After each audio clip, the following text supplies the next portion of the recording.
चलो मित्रों, हवे आपणे आजे हेनरीना नियमना दाखला जोईए। तो हेनरीना नियमना दाखलानी अंदर पहलां पहलुं तो मने शुं आप्युं छे तो कि 293 केल्विन तापमाने पाणीमांथी नाइट्रोजन वायुने पसार करवामां आवे, बराबर। तो 1 लीटर पाणी में केटला मिली मोल N2 वायु ओगळे। तो अहीं आगाड़ी N2 माटेनुं आपणने आंशिक दबाण आप्युं छे केटलुं 0.987 बार अने N2 माटे 293 केल्विन तापमाने हेनरीना नियमना अचळांक केटलुं छे तो कि 76.48 किलो बार आपेलुं छे। तो सौ प्रथम मारे हेनरीनो नियम, तो हेनरीना नियम प्रमाणे आपणे लईए तो pressure of N2 is equal to KH into moles of N2 थाय। तेना परथी मारे एक्स ऑफ N2 शोधवानो छे। एक्स ऑफ N2 शोधीशुं एटले आपणुं सूत्र शुं बनशे P of N2 upon KH, बराबर। अने एनुं मूल्य आपणने अहीं आपेलुं छे तो एना परथी आपणने आ वेल्यू मळी एटले आपणुं आ पहेલું स्टेप। बीजा स्टेपमां आपणे शुं लईए छे तो 1 लीटर पाणी तेना 55.5 मोल धरावे छे, जेथी ते N2 वायुना द्रावणमां N मोल होय। तो नाइट्रोजन माटे लईए तो नाइट्रोजनना मोल छेदमां घटकोना कुल मोल, तो आपणाने केटलुं मळ्युं 1.29 इंटू 10⁻⁵। हवे 1.29 into 10⁻⁵ is very less than to 55.5, बराबर। और मित्रों 55.5 केवी रीते आव्या तो मने शुं आप्युं छे 1 लीटर, बराबर। 1 लीटर जे पाणी छे ए पाणीमां रहेला घटकोना मोल मारे शोधवाना छे। क्लियर। तो हवे मित्रों तमने खबर होय तो धोरण 11 चैप्टर 7 पाणीनुं स्वायनीकरण अचळांकनुं मूल्य जोई गया था। तो पाणीना स्वायनीकरण अचळांकनुं मूल्य आपणे जे रीते तारव्युं हतुं त्यानी वेल्यू केटली हती 55.5, बराबर। तो एना आधारे एनी सरखामणीमां आ जे वेल्यू छे तो एक अवगणी शकाय एवी छे। क्लियर। एटले अहीं आगाड़ी एने अवगणी छे एटले आपणने छेल्लुं जे आप्या छे ए मोलमां कन्वर्ट करीने अहीं आप्या छे। क्लियर। तो हवे आ जे दाखलो छे ए दाखलो अहीं आप्यो छे एटले गण्यो नथी उदाहरणमां, परंतु पछीना जे दाखला छे ए दाखला आपणे अहींया जोता जईए। तो टेक्स्टबुकनो जे दाखलो आप्यो छे एमां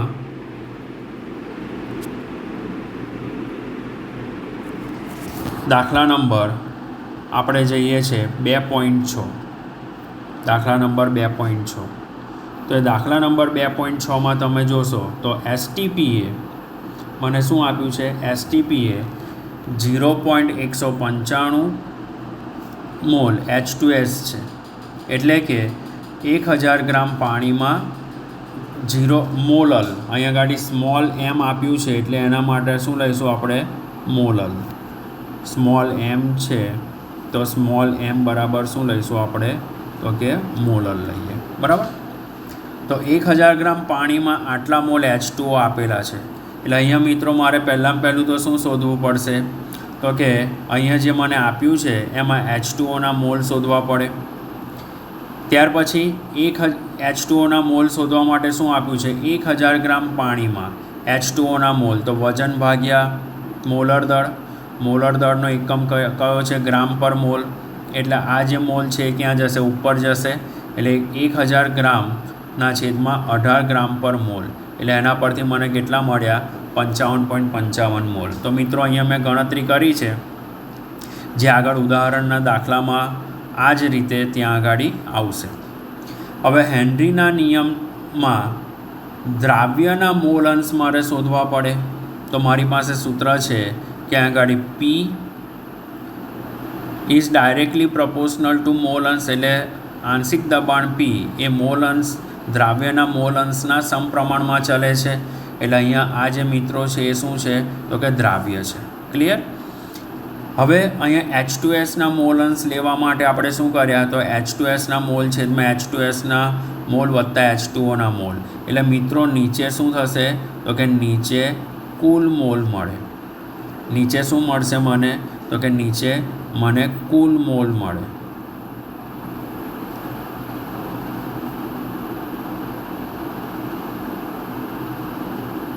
બરાબર, મને નીચે કુલ મોલ મળશે અને એના આધારે આપણે મોલના છેદમાં મોલ એટલે આ જતા રહેશે અને એના આધારે આપણને અહીંયાથી મિત્રો આ છે અહીંયા, તો આ રીતે મને કેટલા મોલ મળશે, 0.0035. ક્લિયર. તો આપણે x2ની વેલ્યુ અહીંયા ગાડી H2Oની વેલ્યુ કેટલી થશે, 0.0035. હવે હેનરીના નિયમનો અચળાંક શોધવાનો છે. તો pressure of H2S is equal to KH into XH2S સૂત્ર મુજબ હવે STP A pressure of H2S કેટલું લેવાનું છે, 0.987 બાર, જે આપણને લાસ્ટ ટાઈમ જે ઉદાહરણનો દાખલો છે ત્યાં આપી દીધેલું. તો એવી રીતે અહીંયા પણ આપી દેશે, એટલે એના પરથી તમારે આ શોધવાનું છે. ક્લિયર. તો એના પરથી મારી વેલ્યુ કેટલી આવશે, KH, તો કે KH ઇઝ ઇક્વલ ટુ 2.87 બાર. બરાબર. તો આ રીતે 2.6 દાખલો કમ્પ્લીટ થયો. હવે મિત્રો એના પછી આપણે જઈએ તો દાખલા નંબર 2.7 પર જઈએ. દાખલા નંબર 2.7 પર, તો 2.7મો દાખલો આપણે આ રીતે લઈ શકીએ છીએ.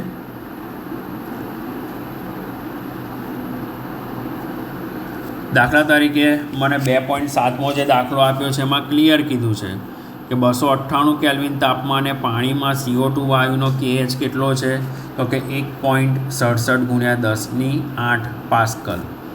હવે મિત્રો મને અહીંયા આ વેલ્યુ આપી નથી, એ વેલ્યુ તમારે મોઢે કરવાની છે. એકમ અવયવ પદ્ધતિ તમને યાદ હોય તો 11મા ધોરણમાં એકમ અવયવ પદ્ધતિમાં વેલ્યુ હતી 1 વાતાવરણ બરાબર 101/325 પાસ્કલ થાય. એટલે એકમ અવયવ પદ્ધતિમાં આપણે જઈએ તો 1/છેદમાં આ રીતે લખાશે. બરાબર. હવે 298 કેલ્વિન તાપમાને મારી જોડે પ્રેશર ઓફ CO2 કેટલું આપ્યું છે, 1 વાતાવરણ માટે હેનરીના નિયમ મુજબ જઈએ તો pressure of CO2 is equal to KH into XCO2. એટલે CO2ના મોલ અંશ આપણે લઈએ તો આના પરથી હું XCO2ને કરતા બનાવું છું. તો XCO2 is equal to pressure of CO2 upon KH. તો એના પરથી આપણે આ વેલ્યુ મૂકી આ રીતે, આ જે વેલ્યુ છે મોઢે કરવાની એ વેલ્યુ મેં અહીંયાથી આ રીતે મૂકી છે. ક્લિયર. અને ત્યાર પછી અહીંયા ગાડી ગુણાકારમાં લીધું છે. હવે એનું મેં સાદું રૂપ આપતો ગયો તો 1 વાતાવરણના છેદમાં આટલા પાસ્કલ, એટલે અહીંયા ગાડી મેં શું કર્યું, પાસ્કલ ઉડાડી દીધા. બરાબર. ઓકે. 1/101.325 વડે મેં ડિવાઈડ એને ભાગ્યા, તો ભાગવાથી શું થશે, 0.00009862692 છે. એટલે આ જે દશાંશ સ્થળ છે એ દશાંશ સ્થળને મારે જમણી બાજુએ લઈ જવું છે. જમણી બાજુએ 6 એકમ જશે એટલે 10ની ઘાત કઈ આવશે, માઇનસ. બરાબર. અને અહીં તો આ છે જ, એટલે 9.8692 × 10⁻⁻6 ગુણ્યા 1.67 × 10⁸ થાય. હવે એમાં મેં અંડરલાઇન કરી છે આ 9.8692 અને 1.67 એ બેનો ગુણાકાર કરો અને ગુણાકારમાં ઘાતોનો શું થશે, તો કે સરવાળો થશે. ક્લિયર. એટલે મને વેલ્યુ કેટલી આવશે, 2. હવે એક સ્થળ, એક દશાંશ સ્થળ મારે ડાબી બાજુ લઈ જવું પડે. હવે એક દશાંશ સ્થળ ડાબી બાજુ લઈ જાઉં એટલે એક ઘાત વધે, તો એના પરથી મને એક્સની વેલ્યુ કેટલી મળશે, 1.648 × 10⁻³ વાતાવરણ એ CO2ના મોલ મળશે. હવે એ દાખલાનો બીજો મુદ્દો જોવાનો છે. 298 કેલ્વિન તાપમાને 2.5 વાતાવરણ CO2 દબાણ આપેલું છે. હવે 500 ml સોડા વોટર આપ્યું છે, તો સોડા વોટરમાં સંકુલિત કરવામાં આવેલું છે. તો અહીંયા મારે પહેલાં તો શું લેવું પડશે, 298 કેલ્વિન તાપમાન અહીંયા આપ્યું છે, એટલે તો પાછું સૂત્ર લઈએ આપણે, PCO2 બરાબર 298 કેલ્વિન તાપમાન માટે લેવું પડશે. તો ત્યાં દ્રાવ્ય XCO2 બરાબર 1.52 આવશે. અહીંયા ગાડી PCO2ની વેલ્યુ અહીં આપી દીધી છે આપણને 2.5 વાતાવરણ, બરાબર. અને છેદમાં KHની વેલ્યુ જે તમે અહીંયાથી શોધી તે આ જે શોધી તે મૂક્યું, એટલે અહીંયાથી વાતાવરણ જતા રહે અને ભાગાકાર કરશો તો એની વેલ્યુ આટલી આપણને મળશે, બરાબર. તો મિત્રો તમને આટલો ડાઉટ ક્લિયર થઈ ગયો હશે. અહીંયા XCO2 પછી પ્રશ્ન ના થાય કે અહીંયા કેમ ફરી અહીંયા તો તમે XCO2 શોધ્યો તો ફરી પાછો કેમ અહીંયા સર XCO2 શોધ્યો? કારણ કે મને 298 કેલ્વિન તાપમાને એનું વાતાવરણનું દબાણ અલગ આપ્યું છે એટલા માટે. આ મેં કોના માટે શોધ્યો? તો કે એક વાતાવરણ દબાણ હતું એના માટે શોધ્યું. ક્લિયર? આટલી ડિટેલમાં ગણતરી તમારે કરવાની છે કે જેથી કરીને ભૂલ પડે નહીં, બરાબર. હવે આપણે આના બીજા ભાગ પર જઈએ. હવે જો મને દ્રાવ્યના મોલ આટલા મળી ગયા, હવે દ્રાવક પાણીના મોલ લઈએ તો ફરી પાછું દળ ભાગ્યા મોલર દળ. તો અહીંયા ગાડી મને શું આપ્યું છે? 500 ml આપ્યું છે, એટલે જેટલા ml એટલા ગ્રામ લેવાય. 1 લિટર આપ્યું હોય તો 1000 ગ્રામ લીધા આપણે આગળ, તો અહીંયા ગાડી 500 ml આપ્યું છે તો 500 ગ્રામ. કારણ કે અહીંયા ગાડી આપણે મોલર દળ લેવાનું છે ગ્રામ પર મોલમાં, એટલે એની વેલ્યુ કેટલી આવશે? 27.78 મોલ, બરાબર. હવે અહીંયા આગળ લીધું હતું એ રીતે જ NaCO2ના મોલ એ પાણીના મોલ કરતાં ખૂબ જ નાના હોવાથી એને અવગણતા, એટલે આપણે XCO2 બરાબર NCO2/NCO2 પ્લસ NH2O લેવાય. તો એના પરથી આપણે આને અવગણીએ છીએ, આને આપણે શું કરીએ છીએ? અવગણીએ છીએ. એટલે એના પરથી આ મળશે મને. તો XCO2 બરાબર મને શું મળ્યું? XCO2 બરાબર X આપણે અહીંયા લખીએ XCO2 બરાબર મને શું મળ્યું? તો કે NCO2/NH2O, બરાબર. તો એના પરથી મેં સાદું રૂપ આપીને આ સૂત્ર કરતાં બનાવ્યા. કોને? NCO2. એટલે NH2O ક્યાં જશે? અહીંયા ગુણાકારમાં. તો એના પરથી આપણને આ વેલ્યુ મળે છે NCO2. હવે છેલ્લો મુદ્દો, ત્રીજો ભાગ ગણવાનો છે. એટલે તમે પહેલો ભાગ ગણો છો, એનો 1 માર્ક, આ જે ભાગ ગણ્યો એનો બીજો માર્ક, આ જે ભાગ ગણો છે એનો ત્રીજો માર્ક, બરાબર. અને જો આ ગણશો આ બીજો માર્ક, અને આ જે ભાગ ગણો છો એનો આ ત્રીજો માર્ક આવશે. હવે પાણીમાં દ્રાવ્ય CO2નું દળ, તો CO2નું દળ બરાબર CO2ના મોલન્સ ગુણ્યા CO2નું મોલર દળ, રાઈટ. તો એના પરથી આપણાને શું મળશે? એનું CO2નું દળ મળશે. તો મિત્રો આ દાખલો મેં 3 સ્ટેપમાં ગણ્યો છે. દરેક સ્ટેપનો એક માર્ક છે. તો એ રીતે આ દાખલો તમને 3 માર્કમાં પૂછાય. ક્લિયર? હવે ત્યાર પછી આપણે એના પછીના દાખલા પર જઈએ. દાખલા નંબર 2.8. હવે આપણે જઈએ છીએ દાખલા નંબર 2.8 પર.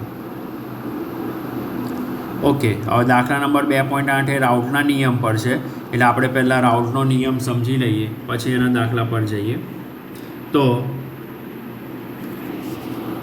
હવે મિત્રો અહીંયા હેનરીનો જે નિયમ છે એ હેનરીના નિયમના દાખલા ક્લિયર થઈ ગયા. હવે ત્યાર પછી રાઉટનો નિયમ, આગળ પ્રવાહી દ્રાવણોના બાષ્પ દબાણની સમજૂતી એ રાઉટના નિયમના આધારે સમજાવી શકાય છે, બરાબર. તો એમાં આપણે જઈએ તો સૌપ્રથમ હેનરીના નિયમના બંને દાખલા કમ્પ્લીટ કરી દીધા મેં. આ બંને દાખલા કમ્પ્લીટ થઈ ગયા આપણા 2.6 અને 2.7. હવે આપણે જઈએ છીએ બાષ્પ દબાણ પર. એટલે પ્રવાહી દ્રાવણોના બાષ્પ દબાણની સમજૂતી લઈએ તો પ્રવાહી દ્રાવણો જ્યારે દ્રાવક પ્રવાહી હોય ત્યારે જ જોવા મળે છે. પ્રવાહી એ ઘન હોઈ શકે, દ્રાવ્ય એ વાયુ પ્રવાહી કે ઘન હોઈ શકે છે, બરાબર. તો એ રીતે પણ એને લઈ શકાય.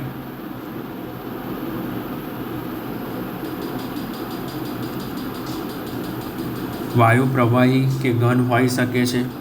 હવે પ્રવાહી અને ઘનના પ્રવાહીના દ્રાવણોની જો આપણે અહીંયા ચર્ચા કરીએ તો માત્ર દ્વિઅંગી દ્રાવણોને જ ધ્યાનમાં લેવામાં આવ્યા છે. દ્વિઅંગી દ્રાવણો એટલે કે એમાં બે ઘટક, જેમાં એક દ્રાવ્ય હોય અને એક દ્રાવક હોય.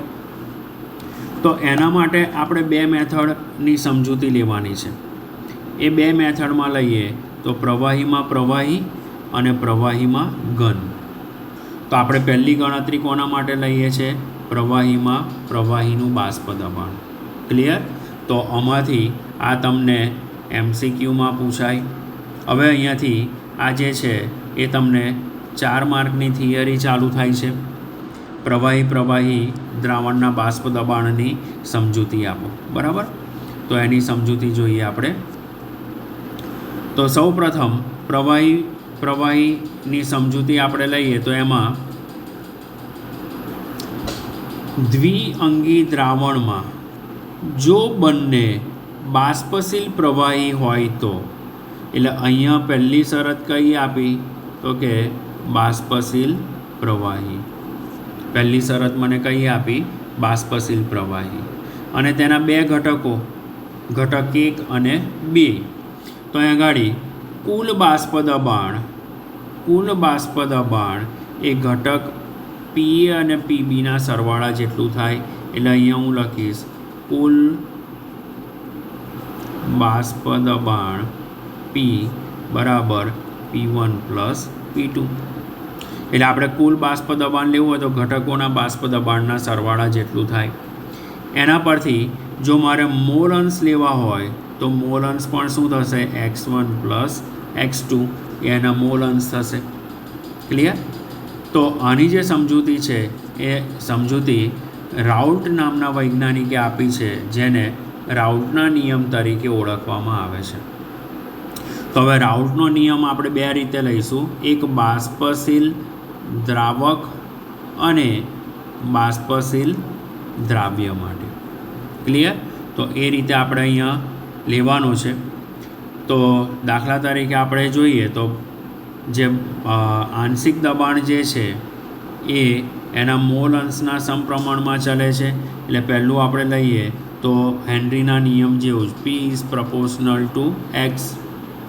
હવે જો હું ઘટક 1 માટે જઈશ, બરાબર, તો P1 is proportional two x1. હવે આ મારે દૂર કરવો છે તો આંશિક દબાણનો અચળાંક મૂકવો પડશે P10 ઇન્ટુ x1. તો P10 એ શુદ્ધ ઘટક 1નું બાષ્પ દબાણ તે જ તાપમાને છે એવું કહેવાય. એવી રીતે મને બીજું સૂત્ર મળશે P2 is equal to P20 into x2. બરાબર? એ ઘટક 2નું બાષ્પ દબાણ તરીકે લેવાય. હવે કુલ બાષ્પ દબાણનો સરવાળો તો P is equal to P1 plus P2 is equal to શું મૂકીશું? P10 x1 plus P20 x2. બરાબર? તો આ કુલ બાષ્પ દબાણ આવશે મિત્રો. તો આને આપણે સૂત્ર તરીકે લેવાનું છે. ક્લિયર? હવે આપણે શબ્દો સમજતા જઈએ. ઓકે, હવે મેં અહીંયા લખ્યું કે P is equal to P10.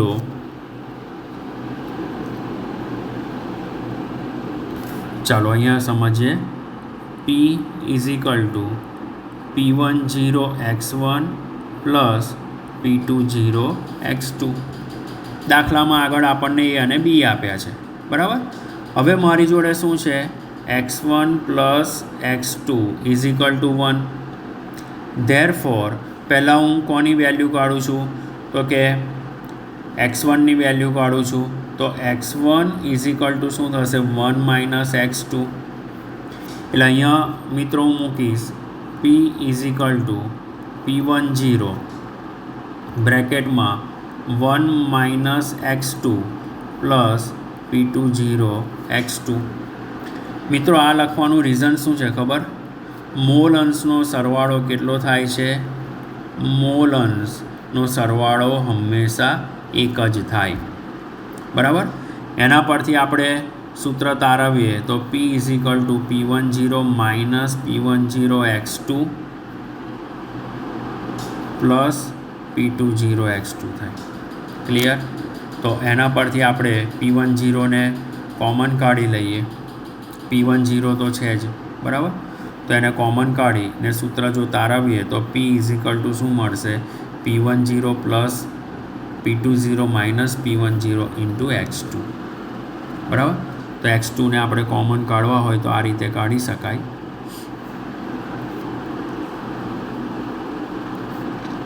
P10 into x2.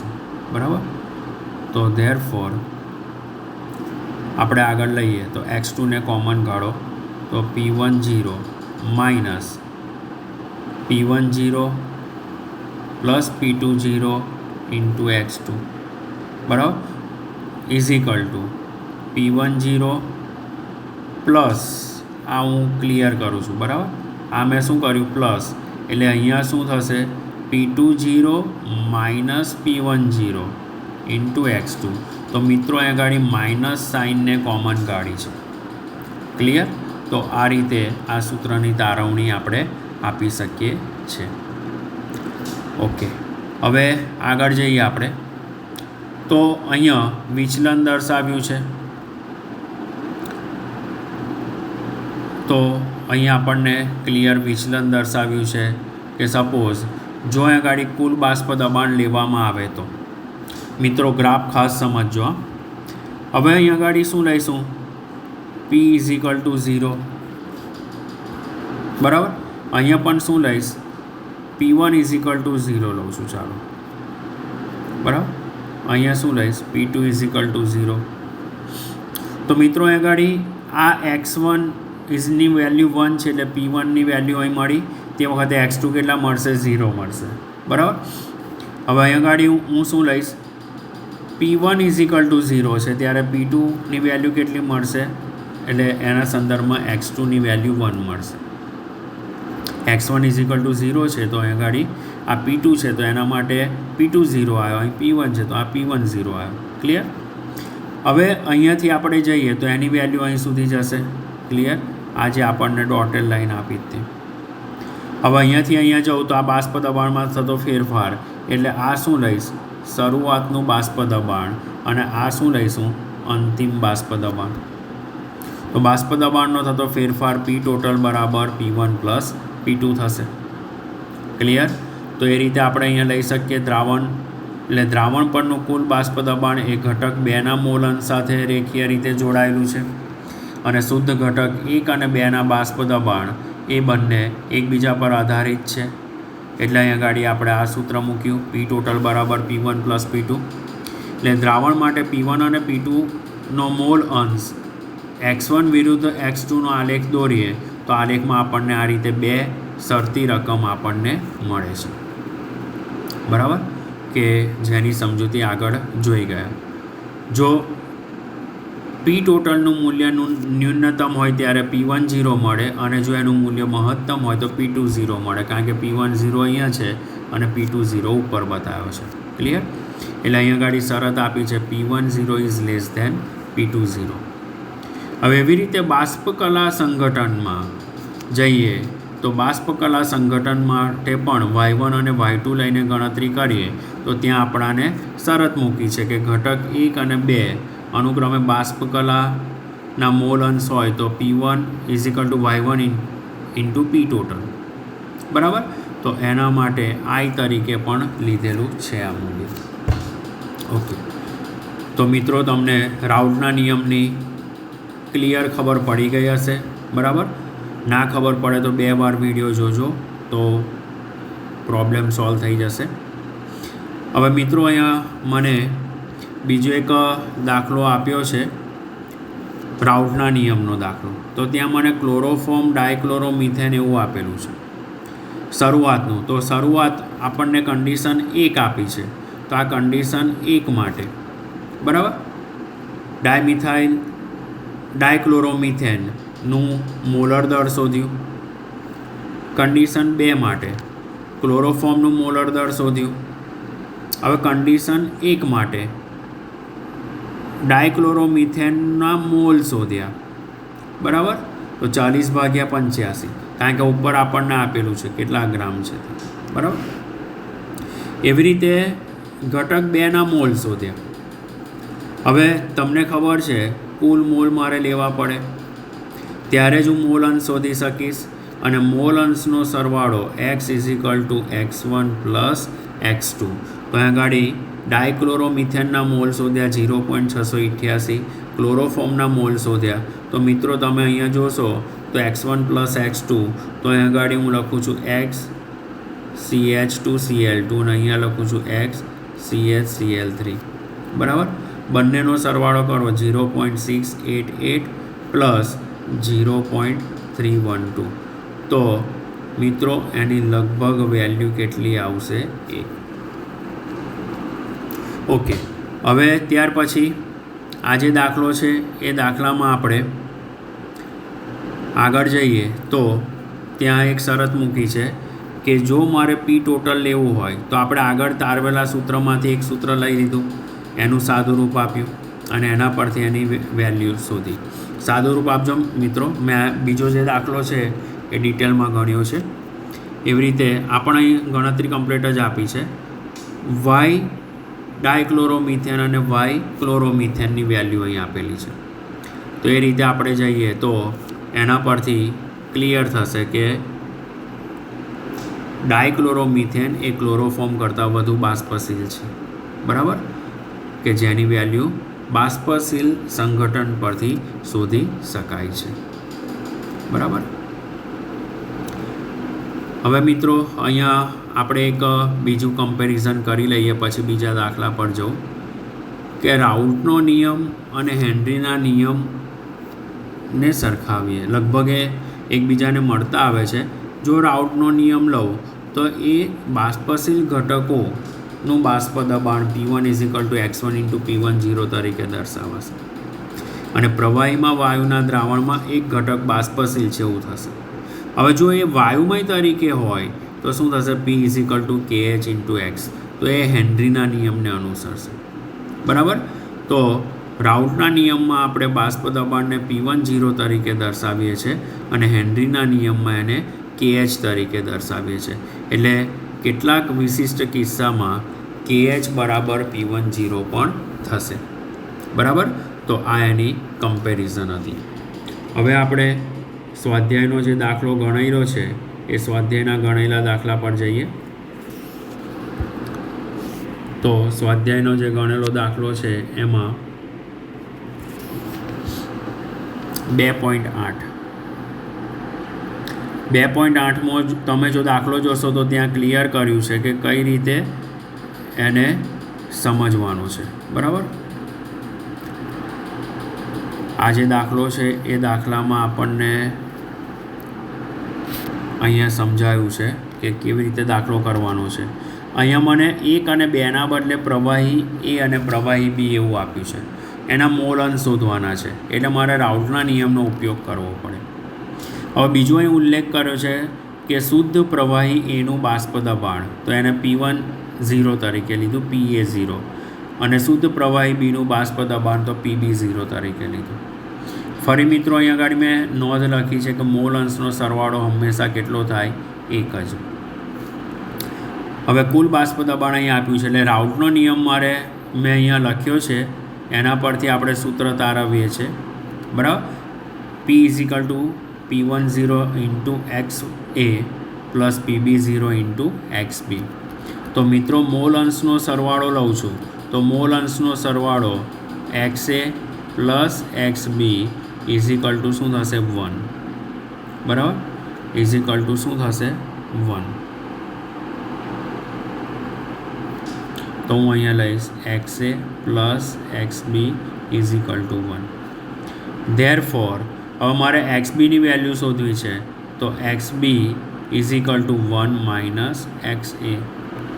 તો એ કિંમત અહીં મૂકી જ જુઓ અને પછી એની વેલ્યુ મૂકીને સાદું રૂપ આપતા ગયા. એ સાદું રૂપમાં આ તો સેમ જ રહ્યા. 700 પહેલાં મેં મોટો કાઉન્સ કર્યો છે તમને ખ્યાલ હોય તો. બરાબર. એટલે પહેલાં મેં નાના કાઉન્સને છોડી દીધો. 700 મિલીમીટર - 700 મિલીમીટર × XA. પછી મેં શું કર્યું મિત્રો? મોટા કાઉન્સને છોડ્યો. મોટા કાઉન્સને છોડ્યા પછી 700 મિલીમીટરને સામેની બાજુએ લઈ ગયો, એ માઇનસમાં ગયા. આ બાજુ અહીંયા ગાડી મેં મિલીમીટર × XA ને કોમન કાઢી લીધા એટલે અહીંથી શું ગયા? મિલીમીટર જતા રહેશે અને XA ને કરતાં બનાવી દીધા અને એના પરથી એક્સએની વેલ્યુ કેટલી આવી 0.40. હવે જો એક્સએની વેલ્યુ 0.40 હોય તો એક્સબીની વેલ્યુ શું આવશે 1 - 0.40 બરાબર 0.60. તો એવી રીતે મને એક્સએ અને એક્સબીની વેલ્યુ મળી જાય બરાબર. એક્સબીની વેલ્યુ શું મળશે 0.60. ક્લિયર. તો એવી રીતે આગળ જઈએ તો ત્યાં એના બાષ્પ કલામાં સંગઠન બીજો મુદ્દો ગયા તો પીએ બરાબર PA0 × XA. તો એના પરથી પીએની વેલ્યુ કાઢી, પીબી બરાબર PB0 × XB એના પરથી પીબીની વેલ્યુ કાઢી, પછી એ બંનેનો સરવાળો કર્યો તો આ રીતે થાય PA/PA + PB. તો એના પરથી 0.30.